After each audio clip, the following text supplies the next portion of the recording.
Cuán firme cimiento se ha dado a la fe de Dios en su eterna palabra de amor.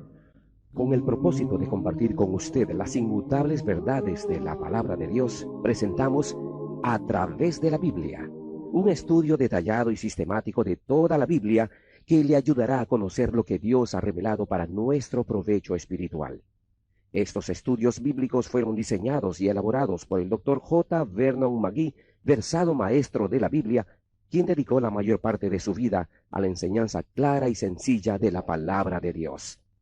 Acompáñenos, pues, mientras avanzamos en nuestro recorrido a través de la Biblia. Cuán firme cimiento la palabra de Dios. Es un gozo estar nuevamente con usted, amigo oyente, para traerle otro estudio de la serie A través de la Biblia. Malaquías es quien cierra el telón en el Antiguo Testamento. Él tiene la última palabra. Él es el último de una larga línea de profetas que predijeron la venida del Mesías. En realidad, aunque tengamos que ir hasta 1000 años atrás, uno puede ver que a través de los siglos Dios estaba aumentando el tempo, es decir, el ritmo, al decirle a la gente en cuanto a la venida del Mesías. Y la última voz que se escucha es la de este hombre, Malaquías. Ahora pensamos de él como si fuera un locutor radial del Señor, y vamos a ver por qué dentro de algunos instantes. Es como si él estuviera diciendo, la próxima voz que escuchará es la de Juan el Bautista dentro de 400 años. Bueno, 400 años es mucho tiempo para esperar la identificación de la emisora. Y Malaquías, aunque no sabemos mucho en cuanto a él, era una persona interesante. Vamos a ver que él tenía un maravilloso sentido del humor. No creemos que uno pueda ser un profeta o un predicador sin un buen sentido del humor. Y si usted, amigo oyente, no ha descubierto buen humor en la Biblia, pues no la está leyendo correctamente. Pero uno encuentra que este hombre Malaquías, de una manera muy directa, era un mensajero. Y su nombre en realidad significa eso precisamente, mi mensajero. Ahora la Septuaginta presenta su nombre como que significa un ángel. Y un ángel era un mensajero. Ese era el título, y a veces un ángel podría ser humano o divino. Nosotros hemos asociado a los ángeles con las criaturas sobrenaturales, y probablemente esté bien. Pero un ángel era un mensajero, y su nombre, el nombre Malaquías, significa eso precisamente, mensajero. En realidad ha habido algunos padres de la iglesia que han opinado que él era un ángel, que fue un ángel quien escribió esto.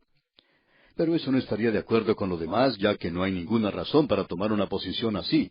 Y por supuesto, en el extremo opuesto, uno tiene la opinión de los críticos de tendencia liberal, y ellos dicen que este libro era originalmente anónimo, que Malaquías no significa mensajero y que ni siquiera era un nombre.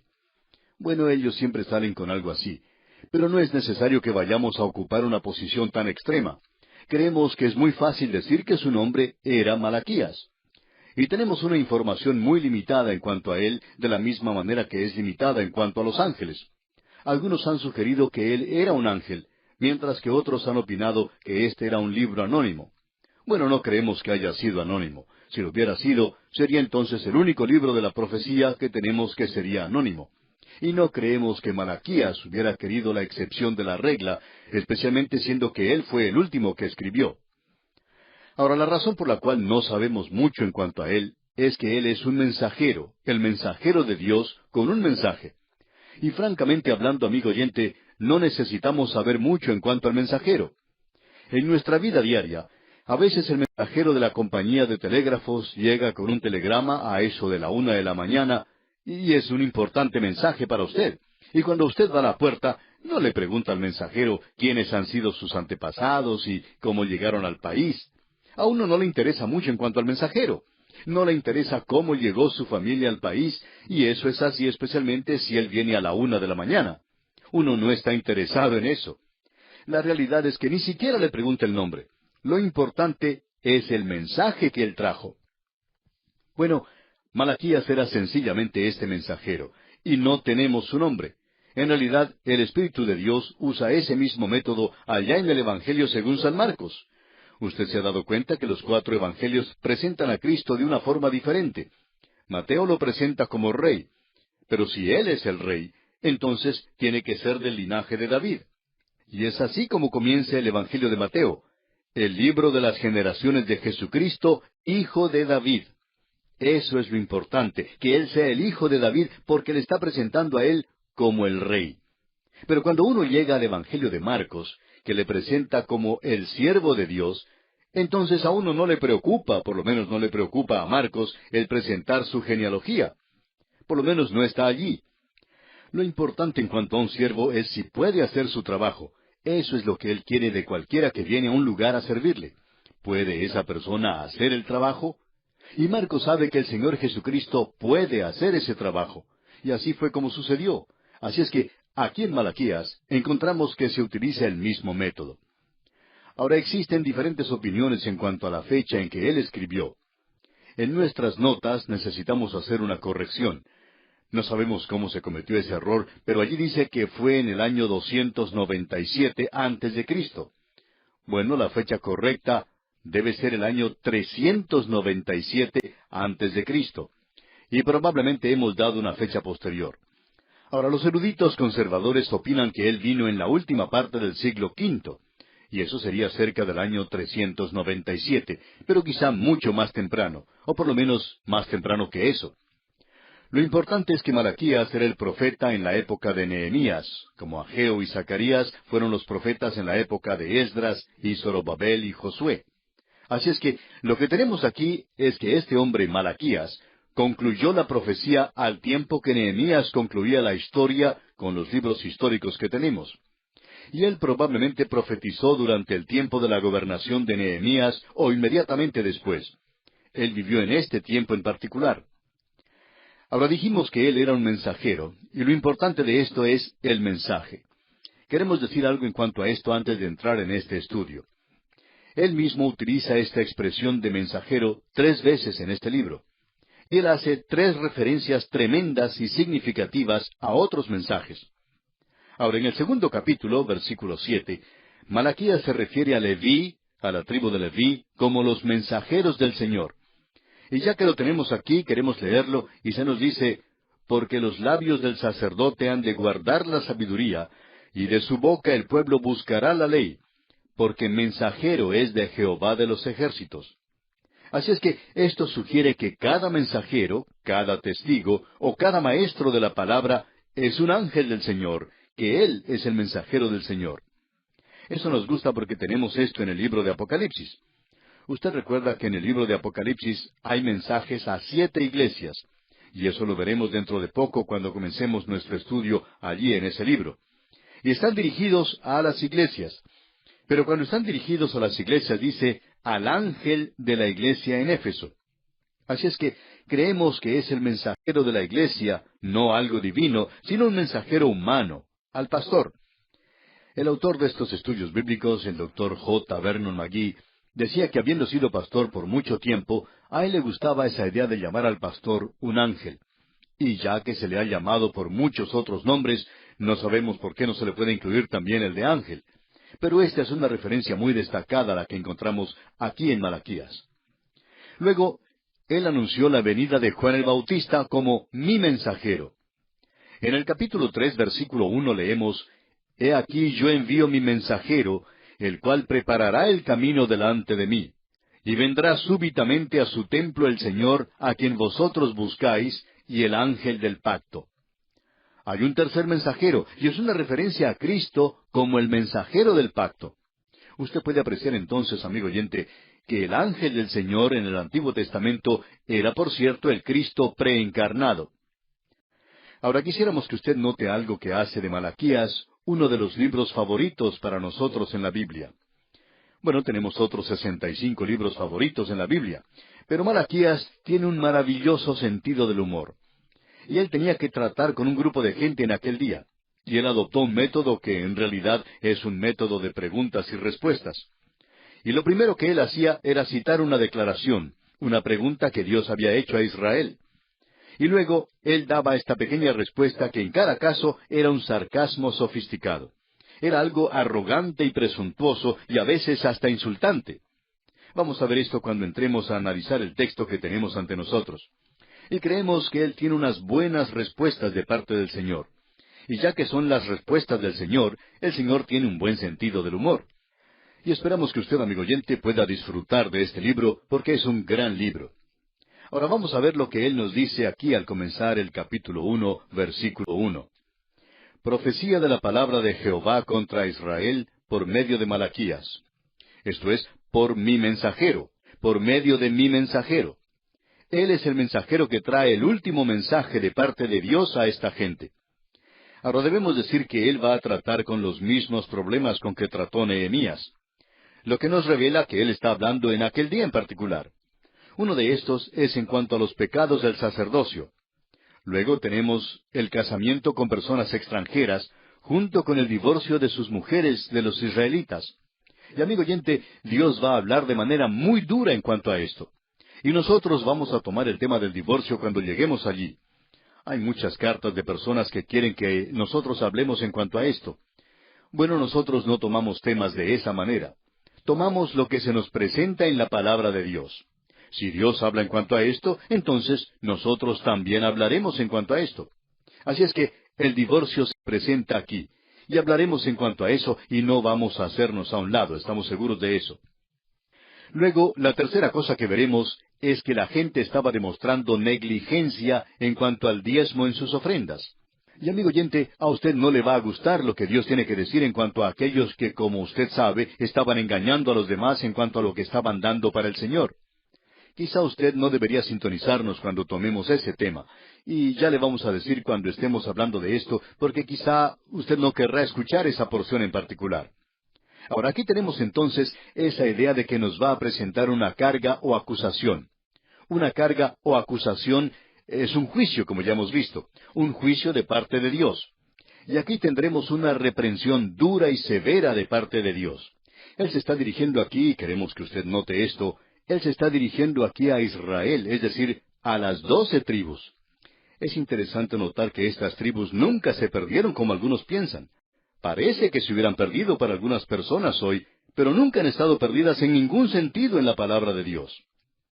Bien, comencemos con el versículo 1 de este capítulo 1 de Malaquías. Profecía de la palabra de Jehová contra Israel por medio de Malaquías. Contra Israel. Todas las 12 tribus están incluidas aquí.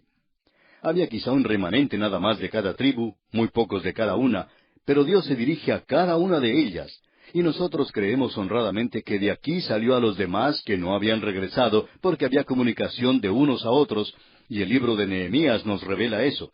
Probablemente había mensajeros que iban de un lugar a otro en la cautividad, al lugar donde ellos habían estado en esclavitud, y luego regresaban a Israel. Así es que vamos a ver que este mensaje aparentemente salió a todas las 12 tribus. Luego vemos que en el versículo 2 comienza hablando de una forma realmente maravillosa. Yo os he amado, dice Jehová. Esta es una forma maravillosa de comenzar. Ahora, ¿cómo piensa usted que responderá esta gente a esta expresión? Recuerde, amigo oyente, que ellos han regresado, y eso ocurrió en la época de Nehemías, aunque estaban un poco desanimados por haber reedificado los muros de Jerusalén, y bajo Nehemías ellos construyeron otra vez esos muros, y parece que hubiera cierta prosperidad. Y luego ellos están pasando por una forma nada más de adoración en este templo reedificado. Ellos están solamente llevando a cabo ciertos ritos. Y superficialmente todo parecía andar bien. Pero amigo oyente, debemos decirle que eran grupos sarcásticos, sofisticados, y Dios les dice, yo os he amado, dice Jehová. Y escuche usted lo que dice esta gente. Y dijisteis, ¿en qué nos amaste? ¿Cómo le parece, amigo oyente? ¿Puede usted imaginarse que esta gente tuviera la audacia de hablarle a Dios de esa manera? ¿En qué nos amaste? No estamos seguros, pero quizá haya personas que hablen de la misma manera en la iglesia, que hagan la misma pregunta. Dicen, mire lo que nos está sucediendo hoy. ¿Cómo pueden decir ustedes que Dios nos ama? Bueno, Dios le presentó a esta gente claramente desde el principio que Él les amaba. Y es interesante notar que hay que recorrer la Biblia por un buen trecho antes de que se pueda ver donde Dios le dice a alguna persona que la ama. Pero si usted va al libro de Deuteronomio, y para entonces ya ha pasado con Moisés, ya ha llegado al desierto y ha estado allí por 40 años, y sería muy difícil hacerle creer a alguna persona que Dios les ama. Pero en el capítulo 10 de Deuteronomio, versículo 15, podemos ver lo que Él les dice a ellos. Solamente de tus padres se agradó Jehová para amarlos. Dios no había estado diciendo eso. Usted tiene que pasar a través de la época del diluvio y aún después de eso. Dios nunca le dijo a nadie, nunca le dijo a Abraham que le amaba, pero Él le amaba. Lo que queremos señalar, amigo oyente, es que Dios no tenía ningún apuro en dejar que la humanidad se enterara de que Él la amaba. Pero aquí dice, solamente de tus padres se agradó Jehová para amarlos, y escogió su descendencia después de ellos, a vosotros, de entre todos los pueblos, como en este día. Bueno, Dios está preparado a probar su respuesta. Y la respuesta de Dios es esta. Escuche usted aquí en los versículos 2 y 3 de Malaquías, capítulo 1. Yo os he amado, dice Jehová. Y dijisteis, ¿en qué nos amaste? ¿No era Esaú hermano de Jacob? Dice Jehová. Llamé a Jacob y a Esaú aborrecí, y convertí sus montes en desolación, y abandoné su heredad para los chacales del desierto. Esta es una declaración extraordinaria la que Dios está haciéndole a esta gente. Ellos estaban haciéndole preguntas, ellos estaban dudando del amor de Dios. Dios les recuerda a ellos el origen de su nación. Jacob y Esaú eran mellizos. Pero Dios hizo una diferencia entre ellos al mismo principio. Pero fue como 1500 años después que Él declaró, como lo hace aquí, que Él les amaba. Ahora esto presenta un problema. ¿Por qué diría Dios que amaba a Jacob y aborrecía a Esaú? En cierta ocasión un estudiante en un seminario bíblico se acercó a su profesor y le dijo que tenía un problema. Y el problema era, ¿por qué Dios amaba a Jacob y aborrecía a Esaú? El profesor le preguntó cuál era su problema. Bueno, le dijo el estudiante, ¿por qué dice que aborreció a Esaú? El profesor dijo que también tenía un problema con ese versículo, y era, ¿por qué amó Dios a Jacob? Ese es el verdadero problema. Y amigo oyente, ese es el verdadero problema. ¿Por qué Dios dice que Él amó a esta gente? Pero debemos comprender una cosa. Dios nunca había dicho esto, sino hasta cuando Jacob y Esaú llegaron a ser dos grandes naciones y tuvieron una larga historia. Y Esaú con su vida y la nación que le seguía también demostraron lo que era. Pero aquí tenemos a esta gente, aunque eran desobedientes a Dios, un remanente siempre se volvía a Él. Y Dios dice allá en la epístola a los Romanos capítulo 9, versículo 13, como está escrito, a Jacob amé y a Esaú aborrecí. Quiere decir que aunque esta nación había fracasado, ninguno de ellos merecía el amor de Dios, aún así había ese remanente que se volvía a Dios, y Dios por tanto decía que amaba a Jacob. Dios conocía lo que había en su corazón, sabía que había un deseo en el corazón de este hombre por él. Pero Esaú no tenía ese deseo. Y no es necesario tener una historia de 1500 años antes que Dios estuviera preparado para hacernos una declaración de este tipo. Necesitamos comprender esta declaración, que el amar y el aborrecer son diferentes por esta razón. La vida de la nación que salió de Esaú, la cual es Edom, y la vida de la nación que salió de Jacob, demuestran que Dios tenía razón cuando dijo que amaba al uno y aborrecía al otro. De paso, digamos que eso nos revela algo que nosotros debemos enfrentar en el presente. Vamos a estar hablando de esto más y más, pero vamos a dedicar mucho tiempo a hablar del amor de Dios. ¿Sabe, amigo oyente, que si Dios es amor, también aborrece, porque uno no puede amar sin aborrecer? Alguien ha dicho que estas dos cosas van muy juntas, y hablando honradamente creemos que es así. Porque si Dios ama lo bueno, entonces, naturalmente, Él tiene que aborrecer lo malo. No puede ser de otra manera. Y eso es exactamente lo que encontramos aquí. Dios dice que a causa de su vida, a causa del mal que había allí en este hombre, y que se demostró a sí mismo en la nación y en la historia de la nación de Israel, que Dios es justificado, aunque Él no hizo esta declaración al principio. Ahora, la historia de la nación de Israel es diferente. Dios nunca dijo al principio que amaba a uno y aborrecía al otro. Tuvo que esperar hasta que llegaran a ser naciones. Y estas dos naciones están demostrando que Dios tenía razón.